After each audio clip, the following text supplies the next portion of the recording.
A situação política do governo Dilma se agravou nas últimas semanas e cresceram as chances de ruptura institucional. Um processo de impeachment já corre na Câmara e a Ordem dos Advogados do Brasil decidiu, por maioria, apoiar o impedimento com um pedido próprio. O tema divide juristas, entidades e associações. A partir da conjuntura atual, derrubar a presidente da República seria ou não um golpe, como tem sido caracterizado por movimentos sociais e pela imprensa internacional. Conversa conosco sobre o assunto o coordenador do Núcleo de Estudos Sociopolíticos da PUC-Minas, Robson Sávio Reis. Bem-vindo, professor. Muito obrigado, Marco. Robson, a OAB protocolou hoje um novo pedido de impeachment da presidente Dilma. Isso busca, na prática, reforçar áreas de legitimidade a esse processo que já está em curso na Câmara dos Deputados por razões políticas? Olha, eu penso que nós temos uma grande discussão sobre essa questão do impeachment. É claro que todo o processo de impeachment ele tem um fundamento político, ninguém discute sobre isso. Mas esse fundamento político ele deve estar baseado, ele deve estar calçado em questões jurídicas muito claras, que é a questão de crimes de responsabilidade. E o que nós observamos é que até agora não existe nada que possa caracterizar no exercício do mandato da atual presidenta um crime de responsabilidade. É claro que uma instituição como a OAB, quando ela também entra com pedido de impeachment, passa uma ideia de legalidade a todo esse processo. Mas nós temos que entender que a OAB hoje, ou pelo menos o grupo diretivo do OAB, ele parece que não representa a totalidade dos próprios advogados do Brasil. Há um racha imenso, né, no seio da advocacia, há uma disputa muito grande, há entendimentos dos mais diversificados, e me parece que as bases não foram consultadas. O racha ficou expresso, inclusive, nesta segunda-feira, no próprio Congresso Nacional, onde grupos de advogados entraram lá em confronto, né, tanto de palavras e até tentativas de confronto físico entre apoiadores do pedido de impeachment e outros advogados que são contrários. E o que nós observamos, por exemplo, eu fiz assim algumas pesquisas, né, recentemente, quando eu olho, por exemplo, o Conselho Federal da OAB, eu vejo lá majoritariamente, quer dizer, praticamente 90% são homens, eu não vi sequer um negro nesse conselho. O que é que eu posso pensar? É que uma elite jurídica que hoje faz parte não somente de setores da OAB, mas setores do próprio Ministério Público e do Judiciário, essa elite jurídica ela tem sido uma das pontas, digamos assim, de uma grande coalizão pró-impeachment. Uma coalizão que tem também em setores da mídia outros atores importantes, um segmento muito recalcitrante da classe média, que não aceita muito uma sociedade de direitos ampliados. Então, quer dizer, eu acho que hoje configura-se com clareza lados, né, e grupos políticos e coalizões que são favoráveis e contrárias a esse processo de impeachment. Mas me parece, por uma leitura, até minha leitura que é mais baseada em movimentos sociais, movimentos populares, que eu participo, e também na minha atividade acadêmica, me parece ainda que os principais atores dessa coalizão pró-impeachment fazem parte de um grupo muito elitizado da sociedade que tem também, obviamente, respaldo em segmentos do mundo político, do setor político, né, dos grupos políticos, e que tem a ver muito com essa situação de um certo descontrole da governabilidade, né, Marco? Mas que não é um descontrole simplesmente por incompetência de gestão, mas por um processo de enfraquecimento do governo que foi se, digamos assim, degringolando desde o início da atual desde o início do atual mandato. Você já explicitou, Robson, que não considera haver, nesse momento, configurado um crime de responsabilidade. O processo de impeachment que está correndo na Câmara é baseado nas chamadas pedaladas fiscais. Qual o seu entendimento a respeito desse tema? Olha, vários juristas, inclusive, eu gosto de citar também os juristas, porque no seio dessa grande coalizão da área jurídica, nós temos muitos juristas, advogados, professores, que têm sido muito claros na sua luta contra o impeachment. Inclusive pessoas que têm um respaldo da sociedade, um reconhecimento grande. Aliás, é muito interessante que as pessoas possam, até para fazer o seu próprio juízo, Marco, pesquisar quais são as principais lideranças dos dois lados, inclusive no meio jurídico, para ver um pouco a referência, o background, né, dessas pessoas que defendem, que são contra esse processo. E o que eu vejo é que essas chamadas pedaladas fiscais, elas são, digamos assim, formas de você, dos governos, do executivo, não somente no âmbito federal, mas nos estados, fazer ajeitamentos do orçamento, tendo em vista situações econômicas complicadas. Isso aconteceu em mandatos anteriores, inclusive o mandato anterior da própria presidenta Dilma, do presidente Lula, do presidente Fernando Henrique Cardoso, e eu penso que enquanto não se tiver uma posição clara se isso é crime de responsabilidade e que isso possa valer a partir daquele momento da decisão, usar desse argumento é um oportunismo, tendo em vista um governo fraco. O problema é que um governo fraco não é motivo para impeachment, né? A soberania do voto popular é algo que deve ser respeitado numa democracia. Não são interesses pontuais, fragilidade de governo ou mesmo questões econômicas que podem, digamos assim, justificar uma ruptura institucional. Então eu acho que o que está em jogo hoje, além dessa questão, é a nossa ideia de democracia. Primeiro, uma democracia para quem? Que tipo de democracia é essa? Quais são os setores que têm grande capacidade de vocalização? Quais são aqueles que defendem a institucionalidade dos processos? Como que a legislação ela é utilizada, e vamos dizer a palavra manipulada, para justificar determinados argumentos? Eu acho que está em jogo um pouco essa questão. Por isso, talvez, essa cisão no seio da advocacia brasileira, que não concorda com uma posição de elite institucional que quer, a partir, digamos assim, de um ato de força, de dar um respaldo legal e uma base para que esse processo continue avançando. Na sua avaliação, pela conjuntura que está colocada neste momento, a nomenclatura mais correta para o processo é uma tentativa de golpe? Este é um outro problema, porque todas as vezes que você pega, as pessoas dizem a palavra golpe, parece que é simplesmente um argumento de setores que ou apoiam o governo ou setores que acham que não deva acontecer nada para justificar a continuidade de tudo que está aí. Eu acho que nós temos que primeiro fazer a seguinte distinção. Nenhum de nós, brasileiro, pesquisador, pessoa que tem alguma referência na sociedade, nenhum de nós é contra qualquer processo de investigação de corrupção, responsabilização das pessoas que são culpadas, e isso é algo muito importante. Nesse sentido, a Operação Lava Jato, nas suas primeiras fases, ela foi muito feliz. Pela primeira vez na história desse país, nós temos aqueles grupos que operam a corrupção, que são os grupos empresariais, tendo que responder à justiça pelos seus crimes de desvio de dinheiro, superfaturamento de obras públicas e tal. Então isso é um lado.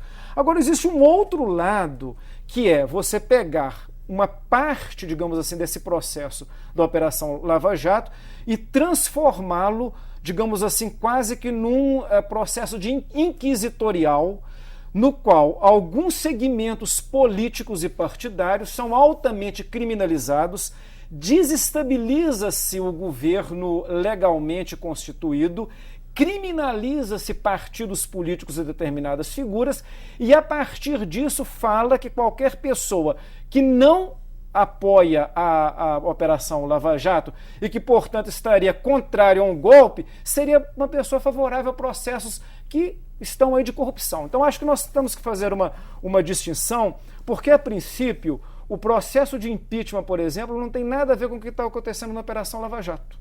São duas questões diferentes e que são muitas vezes confundidas pela opinião pública, sobrepostas ou colocadas no mesmo patamar. E, em segundo lugar, em relação ao processo político de tentativa de cassação do mandato presidencial, eu reafirmo, até o presente momento, eu não vejo nenhum crime de responsabilidade que possa justificar o prosseguimento desse processo. Mas não é somente isso. Tem várias outras questões. Por exemplo, qual a legitimidade do presidente da Câmara que dirige esse processo? Um presidente que há mais de 40 anos é denunciado por corrupção ativa e passiva, desde quando era diretor da Telerge no Rio de Janeiro, há quase 40 anos. Como você pode ter legitimidade numa comissão processante que 60% de seus membros estão denunciados nessa operação de corrupção e de desvio de dinheiro? Quer dizer, existe uma série de vícios nesse processo que realmente podem justificar essa ideia de que há uma tentativa de uma grande coalizão de direita forçar a finalização de um mandato a fórceps e, nesse sentido, se não há legalidade no processo e se sequer essa comissão tem isenção para fazê-lo, eu caracterizaria assim como um golpe. No campo teórico, talvez o que resuma essa disputa que está se dando no Brasil seja aquela frase: os fins justificam os meios, levada às últimas consequências por partidos políticos, por atores do próprio Ministério Público, do Judiciário. Parece que há excessos de todos os lados. Eu acho que isso é importante dizer também que um dos perigos, digamos assim, dessas crises institucionais é que o recrudescimento dos lados, de ambas as partes, pode levar na impossibilidade de qualquer tentativa de superação da crise.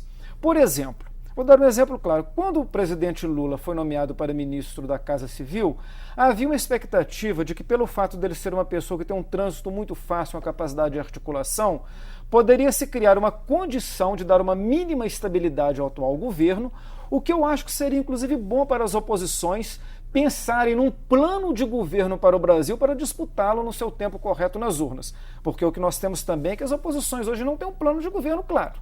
Qual que é o plano do PSDB? Qual que é o plano do grupo, ligado ao PSDB? Não existe. Então, quando você tem um recrudescimento muito grande, o que acontece? E o que aconteceu no caso dessa tentativa de nomeação do presidente Lula? Ao invés de se ver uma janela de oportunidade para uma negociação política, porque eu acho que a saída tem que ser política e institucional, radicalizou-se o discurso para forçar ainda mais o processo de impedimento da presidenta, dizendo que a tentativa de nomeá-lo como ministro seria uma forma de protegê-lo de eventuais crimes que ele teria praticado e que seriam objeto da Operação Lava Jato, de um juiz de primeira instância, diga-se de passagem. Então, veja bem, esse problema de um recrudescimento de ambos os lados leva a uma impossibilidade de diálogo e impossibilidade de superação institucional. E eu tenho chamado isso, Marco, do que eu chamo de um jogo de soma zero. O que é um jogo de soma zero? É um jogo que, nesse momento, ninguém ganha. O governo não ganha, está totalmente paralisado. A oposição não ganha, que está cada vez mais sendo desconstruída e sem um plano de governo claro. E os seus líderes também têm sido o tempo todo mencionados nessas ações de combate à corrupção, em denúncias. Você não tem para a sociedade civil nenhum ganho, porque nós vivemos uma crise econômica gravíssima. As empresas têm perdido muito, até os segmentos econômicos. Essa situação de uma crise altamente profunda, ninguém ganha, é preciso uma saída. E nesse momento não se observa nenhuma tentativa de superação do problema. A Operação Lava Jato, os vazamentos, os recursos ao Supremo, tudo isso tem potencializado o papel de protagonista do Poder Judiciário. Você acaba de argumentar que a saída deveria ser política. Mas muita gente espera que o Judiciário, a essa altura, é que dê respostas que sejam, de certa forma, definitivas para o que se instalou no Brasil. Como que você vê essa questão num raciocínio mais a médio e longo prazo de consequências para a democracia brasileira, desse crescente protagonismo do Poder Judiciário? Olha, Rui Barbosa, ele dizia que a pior ditadura é a ditadura do Judiciário. No Brasil, nós precisamos discutir muito o Poder Judiciário no Brasil, que é uma caixa preta, digamos assim. É um poder pouco transparente, altamente elitizado, longe dos anseios e das demandas da população de uma maneira geral. Eu que trabalho com a área de criminalidade, eu sei o que significa justiça criminal no Brasil. O que está acontecendo hoje é que existe uma espécie de uma casta jurídica formada por membros da magistratura, do Ministério Público e de policiais que estão querendo uma saída ou pela via judicial ou pela via policial. Esse caminho não existe na democracia. A democracia representativa ela se dá com representantes que são eleitos pelo povo e esses representantes nas instâncias políticas das quais eles atuam é que resolve os problemas das crises institucionais. Não é um salvador da pátria, não é um juiz e nem uma saída policial que vai resolver o nosso problema. Nós precisamos voltar à discussão para o fortalecimento das instituições democráticas, inclusive os partidos. Por isso que é lamentável uma desconstrução para a democracia quando se tem a criminalização de partidos políticos. Porque os partidos políticos, uma democracia representativa, são a base da representação. O que nós precisamos é de uma reforma política para qualificar a representação e não fazer terra arrasada no meio político. Então eu acho que não é uma saída de justiça, não é uma saída... É claro que, nesse caso do processo do impeachment, digamos assim, no limite, o Supremo ele será muitas vezes chamado à sua responsabilidade. Porque no nosso modelo de governança, o Supremo Tribunal Federal é o guardião da Constituição.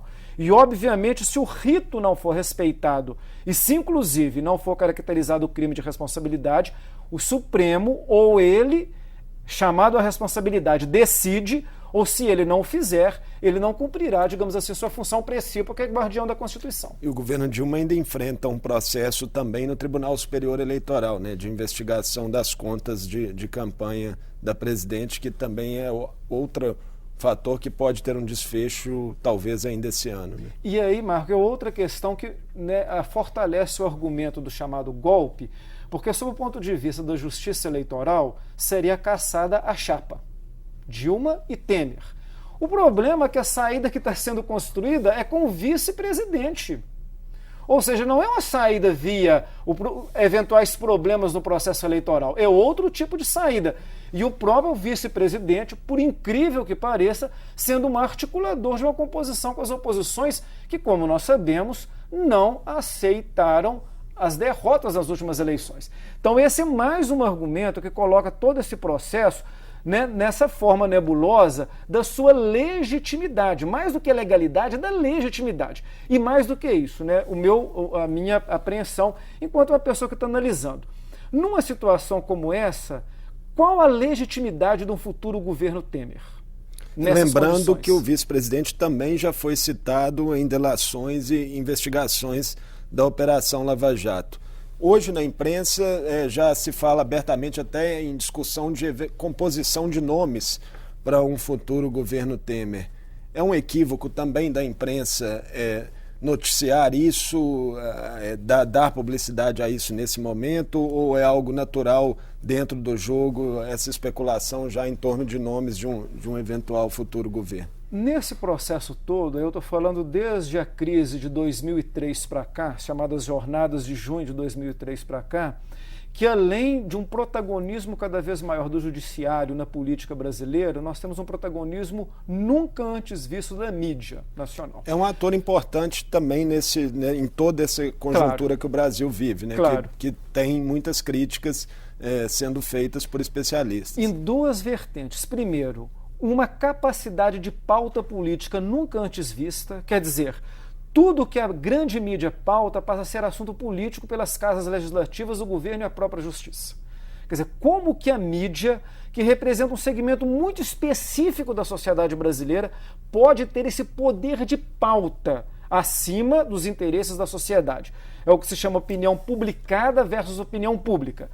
Além dessa questão, que é uma questão muito grave da democracia, inclusive a mídia internacional tem feito um papel de controle da mídia autóctone, da nossa mídia, um papel de crítica muito contundente. Além desse papel de uma capacidade de pauta extraordinária e enviesada, você tem um papel de julgamento precipitado, né? Quer dizer, a mídia transformando como um tribunal, no sentido de que delações são vazadas de forma seletiva, depoimentos da justiça são apresentados de forma seletiva, há uma forma uníssona de dar todas as informações por todos os grandes veículos de comunicação, como se quisesse construir uma verdade única e inquestionável. Isso realmente é outro fator que fragiliza a democracia. Nós temos, digamos assim, o maravilhoso mundo novo das redes sociais, que tenta criar uma outra pauta e furar o bloqueio, mas ainda é muito incipiente, né? Ele ainda não consegue, de alguma forma, produzir um contraponto. Então, nesse sentido, também a mídia tem sido um ator fundamental nesse processo todo. Por outro lado, você cita um aspecto positivo das redes sociais, mas eu queria te perguntar, como sociólogo mesmo, a sua percepção, se essa facilidade das redes sociais também acaba, num momento de crise como esse, não contribuindo para a disseminação do ódio. As redes sociais, Marcão, é um pouco do reflexo o que são as relações humanas. com o detalhe de que muitas pessoas acham que as redes sociais não são monitoradas, não há nenhuma responsabilidade e como dizia Humberto Eco, vomitam lá destilam todo o ódio, né, que existe. Então é claro que existe esse lado. Quando a gente frequenta redes sociais, nós percebemos isso no cotidiano. Mas também as redes sociais trazem informações de contraponto, cria possibilidades de grupos de interesses que se solidarizam. Por exemplo, há uma reação contra o impeachment criada em redes sociais que ela é estrondosa. Há uma potência, né, que surge através desses canais e que mobiliza centenas de pessoas, não somente no campo virtual, mas derivando em ações concretas de mobilizações locais, manifestações, abaixo-assinados, protestos e por aí afora. Eu, inclusive, acho que se não fossem as redes sociais e um pouco um jornalismo independente que hoje começa a surgir no Brasil, o jornalismo investigativo de fato, esse processo ele já tinha adiantado muito mais. Mas justamente hoje, por você ter uma contra-informação e uma possibilidade, as pessoas elas podem se agregar aos seus grupos radicais, mas elas sempre verão outras informações que poderão despertar algum tipo de interesse. Movimentos sociais planejam novas ações, protestos, né, em defesa da democracia e do governo Dilma já para essa semana, para o próximo dia 31. Essas manifestações nas ruas, na sua visão, ainda podem influenciar as decisões que serão tomadas pelo parlamento ou o jogo a essa altura parece estar jogado? O parlamento atual, ele deu as costas para a sociedade brasileira há muito. E nós temos vários, digamos assim, elementos que mostram que o atual parlamento, eu estou falando do Congresso Nacional, Câmara, principalmente Senado, não tem se preocupado muito com a opinião da população em relação às pautas legislativas que foram sendo apreciadas nos últimos tempos. Então eu acho que o Congresso talvez não esteja tão atento a essa situação. Mas, por outro lado, essa mobilização da sociedade de movimentos sociais desperta o interesse de muitos atores que têm poder de vocalização no seio da própria sociedade e que podem influenciar congressistas e parlamentares, chama a atenção da mídia internacional, de outros líderes políticos internacionais que têm se manifestado, várias agências da ONU têm se manifestado nos últimos tempos em relação à situação do Brasil, países vizinhos nossos da Unasul e mais próximos aqui do Cone Sul, países da Europa. Então, essa mobilização da sociedade civil tem essa potência de agregar atores importantes e que têm poder de vocalização no seio da sociedade, que esses atores, sim, podem interferir na opinião de congressistas. Robson, nosso programa está chegando ao final, mas tem um assunto que está na ordem do dia hoje, estará amanhã também, terça-feira, que é o já previsível rompimento do PMDB nacional com o governo Dilma. Quais são as consequências desse rompimento na sua avaliação para a disputa em torno do impeachment que se dará no Congresso? Olha, o jogo ele ficará muito complicado porque com esse modelo que nós temos de governo de coalizão e de uma coalizão ampla, o PMDB sempre foi meio que fiel da balança. Aliás, desde o período de redemocratização, né? E um fiel que age muitas vezes de forma oportunística, e me parece que é o que está acontecendo agora. Mas, sem dúvida nenhuma, isso poderá deixar essa disputa ainda muito mais recrudescida e dificulta muito o governo formar aquela minoria para barrar na Câmara, se isso for passar na comissão, a votação do processo de impeachment. Mas eu acho que haverá no seio do PMDB um grupo relativamente importante de congressistas que, muito preocupados com a sua história de vida, não deverão acompanhar o grupo majoritário que provavelmente romperá com o governo Dilma. Um eventual governo Temer, a partir de um impedimento da presidente Dilma que se dê com o apoio de setores da oposição, já nasceria com uma crise de credibilidade? Eu vejo que é um governo totalmente ilegítimo em vários sentidos. Inclusive porque os seus principais líderes, eles estão numa situação muito precária em relação às investigações, à imputação de uma série de crimes de responsabilidade, em processos de corrupção. Obviamente, o fato de você ter um governo instalado não lhe dá nenhuma legitimidade. Nesse sentido, essa crise, eu acho que ela não se resolve simplesmente no desmonte de um governo e substituição de um outro. mas eu acho que ela se resolve numa grande coalizão, digamos assim, das forças democráticas para a superação dessa crise. E esperamos que o processo democrático se dê sempre através das eleições diretas, o povo sendo o último a dar o seu veredito acerca dos seus governantes. Professor Robson, muito obrigado por mais uma vez participar conosco aqui do Mundo Político. Eu agradeço muito.